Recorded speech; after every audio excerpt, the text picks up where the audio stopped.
Olá, sejam bem-vindos mais uma vez ao Democast. O meu nome é Pedro Monteiro e aqui comigo estão... Eu, Maria Fernanda. Meu nome é Maria Eduarda Macedo Walsh. Eu, Luísa Ruela. Eu, Gustavo. E eu, Pedro Antônio, também chamado de Mandarano. Hoje trataremos da teoria democrática contemporânea e as contribuições de Robert Dahl. E, gente, a primeira coisa que eu posso falar pra vocês é que esse cara é sincero, tá? Ele vai romper com a democracia tradicional e vai nos mostrar a democracia real. Ou seja, ele não vai se importar com a dimensão teórica, com a dimensão tradicionalista da democracia. O que Robert Dahl busca é atribuir a democracia à sua dimensão real, que na verdade conta muito mais com o controle de grupos determinados do que com a participação popular. Quando a gente entende democracia lá no modelo mais tradicionalista, a gente entende que a democracia ela parte do poder popular. Só que quando se analisa a democracia real, ela conta muito mais com o controle de determinados grupos que têm muito mais capital político. E aí, antes da gente entender tudo isso, toda essa discussão que Robert Dahl trouxe, precisamos discutir um pouco mais sobre o que são esses sistemas de poder. E aí eu trago agora um diálogo platônico. Olha só que interessante. Ele disse: se você estivesse navegando a esmo em um barco no meio do oceano, o que você faria? Opção A: você poderia convocar uma eleição entre as ocupantes para ver quem poderia pilotar o navio, ou você tentaria descobrir se há alguém a bordo que é especialista em fazer isso. E aí Platão, com essa fala, ele ajuda a gente a entender qual é a ideia dele de controle político que deveria ser a sociedade. Se você escolher o B, que é tentar descobrir se tem alguém a bordo que é especialista em fazer isso, você provavelmente acha que o conhecimento especializado é o mais útil e, portanto, quem deveria estar no poder são os sábios. É esse o tipo de governo que Platão defendia. Então, a partir daí, a gente compreende que os diferentes tipos de poder, eles surgem, os diferentes tipos de sistema de controle surgem a partir de diferentes ideias de quem deve controlar a sociedade e como isso realmente ocorre. Agora, para nos aprofundarmos no pluralismo de Robert Dahl, é interessante conhecermos Joseph Schumpeter primeiro, que dava a democracia como um método, nada mais que um mecanismo para escolher e autorizar governos, através da competição entre elites por votos em eleições periódicas. Ou seja, não seria uma prática de embasamento moral, é mais elite contra elite e fica nessa. Em contrapartida, Dahl, mesmo que também defendendo a teoria competitiva, possui uma ênfase muito diferente. Ele pretendia com seus estudos, além de entender o funcionamento democrático, sair dessa bolha onde Schumpeter estava e também promover a democracia, tendo uma visão considerada por muitos outros estudiosos, otimista inclusive, a de que todos podem participar de movimentos políticos de maneira ativa, sendo suficientemente qualificados para isso. Em resumo, apesar de Dahl admitir sim a existência de elites influentes, ele acredita no poder das minorias nas questões que lhe interessam, trazendo a importância da inclusão dessas minorias no sistema democrático. E agora eu vou falar sobre a teoria política da democracia madisoniana. Dahl fala sobre quais são os tipos de teorias democráticas para ele, dividindo essas políticas em democracia madisoniana, democracia populista e democracia poliárquica. Além disso, Dahl postula que a maximização seriam atividades que fizessem as políticas chegarem cada vez mais perto do que seria realmente democracia. A teoria democrática madisoniana é baseada na política do quarto presidente dos Estados Unidos, ou seja, James Madison, que acreditava que o Estado deveria ser regido pelas leis. Para Dahl, a teoria madisoniana, pautada nas questões legislativas, seria uma forma de garantir o equilíbrio entre as maiorias e as minorias sociais. Assim, a maximização seria para evitar a tirania. A concepção primordial dessa teoria estaria assentada na ideia de facção e de tirania, sendo que a tirania aconteceria em 4 situações. A primeira, quando houver falta de controle externo e um grupo ou um indivíduo se sobrepõe aos demais. A segunda, quando ocorre a acumulação dos poderes legislativos, judiciários e executivos em uma só pessoa ou só um grupo. A terceira, quando houver falta de controles externos e uma minoria social se sobreponha à maioria. E a quarta, quando na falta de controles externos, uma maioria comande as minorias. Já as facções são grupos que devem ser controlados pelo governo para que não tenham atividades prejudiciais à comunidade política.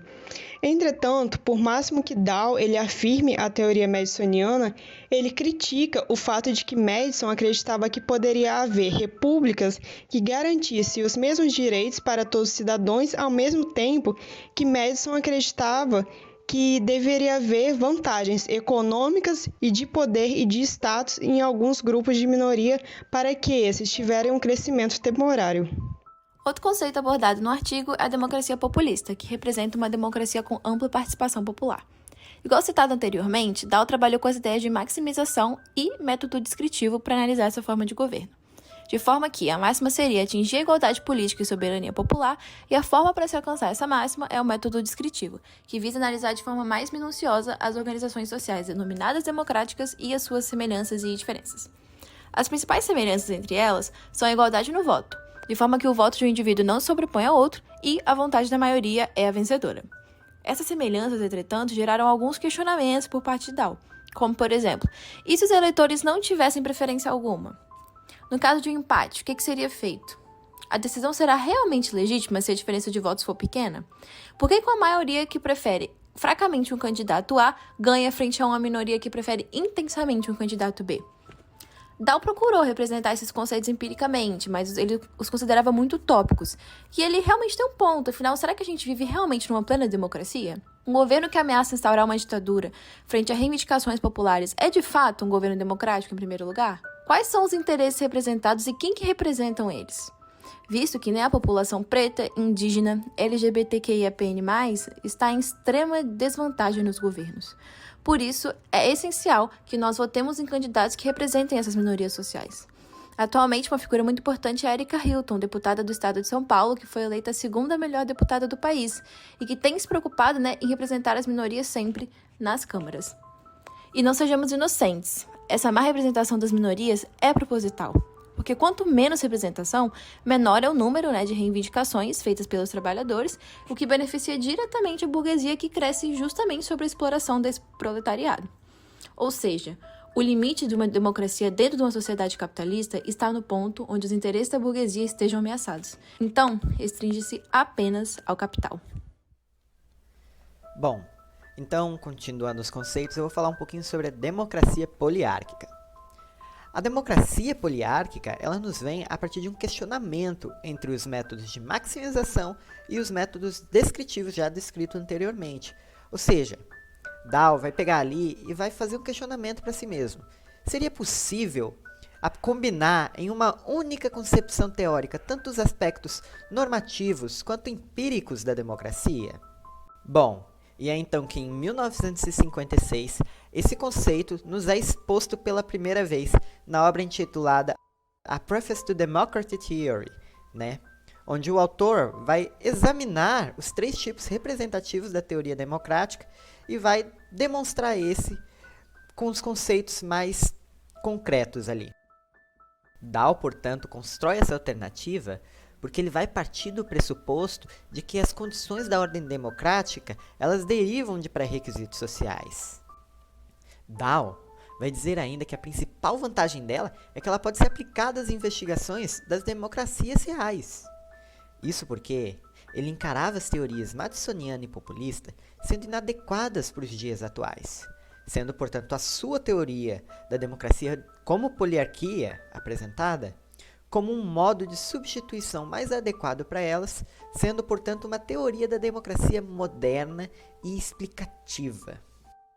Mas, afinal de contas, o que vai ser essa democracia poliárquica, então? A democracia poliárquica, ela vai ser um dos tipos representativos da teoria democrática, que, através do método descritivo, ao invés de simplesmente estabelecerem metas a serem maximizadas, ela vai permitir descobrir quais são as características dos regimes democráticos ali existentes, descrevendo essas características e, assim, tomando-as como condições necessárias e suficientes para a maximização da própria democracia. Ou seja, o método descritivo ali, ele vai servir analogamente como um instrumento para reconhecer o sistema político democrático ali. Ele vai servir assim como um radar, né, em que ele vai, na medida em que esses sistemas são afastados ou contidos, características típicas de ordem despótica, né, despótico que é de caráter tirânico, ou com o uso do poder de modo autoritário, né, ele vai percebendo esses sistemas políticos têm características em comum, e assim ele vai descrever essas características do ponto de vista do seu estado atual, da sua história e até das chances de desenvolvimento ou retrocesso dele. Por fim, a reflexão de Dow ela vai se direcionar principalmente para a análise das democracias reais, né? Compreendendo quais seriam as condições ali dentro que favoreçam ou impeçam a transição de um regime não poliárquico para um poliárquico. E agora, falando um pouco mais sobre as influências de Robert Dahl, a gente tem algumas das suas principais contribuições, que a gente pode destacar o conceito de poliarquia, para descrever um modelo de democracia que vai além dos simples atos de votar, e também vai além do conceito de democracia, porque se a gente pensar em democracia, é um conceito que acaba sendo muito amplo, porque a gente pode lembrar da democracia ateniense, em que os cidadãos eram iguais perante a lei, mas só que quem era cidadão naquela época? Eram apenas homens com mais de 18 anos, nascidos em Atenas e filhos de pai ateniense, ou seja, acabava sendo uma minoria. Então isso acaba sendo muito restrito. Ele argumenta que a democracia ideal é caracterizada por uma série de instituições e práticas que garantem a participação política, a competição aberta entre partidos e a proteção dos direitos individuais. Com isso, ele tem uma outra ideia, que é a participação efetiva, que ele vai enfatizar a importância da participação política efetiva para a existência de uma democracia saudável. E isso não quer dizer apenas ter o direito do voto, mas também acesso igualitário às informações políticas, a capacidade de formar e expressar opiniões e influência real sobre as decisões políticas. Ou seja, vai muito mais além do simples direito de votar. Ele também traz a teoria pluralista, em que ele sugere que as democracias funcionam melhor quando há uma pluralidade de grupos de interesse competindo pelo poder e influência. Ou seja, ele diz que a democracia funciona bem melhor quando tem várias minorias concorrentes entre si, e não apenas um que controla tudo, tem o poder geral. Ele acredita, então, que a competição de grupos é um contrapeso eficaz ao poder excessivo e à concentração de interesses, por exemplo, de apenas um grupo. E ele também traz uma grande crítica à democracia como ideal. Ele critica a ideia de que a democracia é um sistema perfeito, porque ele argumenta que todas as formas de governo têm limitações e desafios, e a democracia não seria uma exceção. Mas ele acredita que a democracia é o sistema mais desejável de governo, dado que tem um potencial de proteger os direitos e interesses das pessoas. E com isso, então, ele traz 7 condições favoráveis à poliarquia, para a existência de poliarquia em um país. Então, seria a competição pública, estabelecida antes da ampliação dos direitos de participação, o acesso à violência e sanções socioeconômicas limitado ou neutralizado, nível de desenvolvimento econômico alto, nível de desigualdade baixo, nenhuma subcultura constituindo uma maioria absoluta, ativistas políticos que confiam nas instituições democráticas e que colaboram competitivamente por meio de acordos políticos, e, por fim, dominação de um poder estrangeiro fraco ou temporário, ou seja, que não seja predominante no país, que enfraqueceria o nacionalismo. Bom, esse foi o Democast de hoje. Eu espero que você tenha gostado. Siga o nosso canal para ouvir mais podcasts e debates do tipo. Um bom dia, uma boa tarde, uma boa noite e tchau!